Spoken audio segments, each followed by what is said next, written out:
Efa eo andalam-panamboarana ny Kianja amin'ny barikadimy, ireo tompon'andraikitra Toamasina raha nomen'ny anivon'ny kafa na ny Coupe d'Afrique des Nations folo andro hanamboarana ireo izay mbola tsy tomombany tao aorian'ny fitsirihana nataony.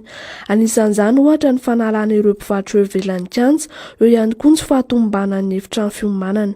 Ao aorian'ny folo andro no ahafantarana raha handray na tsia ny lalao ifanaovan'ny Barea sy ny Côte d'Ivoire ity Kianja ity. Ho tanterahana manomboka ny 12 Martsa 2024 avy izao eny amin'ny lasity Ivandry ny fankalazana ny andro iraisam-pierenena ho an'ny zon'ny mpanjifa. Hisy ny stand, ny seho, ny diabe mamonjy ny tsena lehibe eto Antananarivo, ka anisan'izany Analakely, Andravoahangy ary Anosibe. Izy ny fanentanana, fampianarana, ara-toro-làlana hipetraka ho an'ireo mpanjifa ahafantarana ny zony.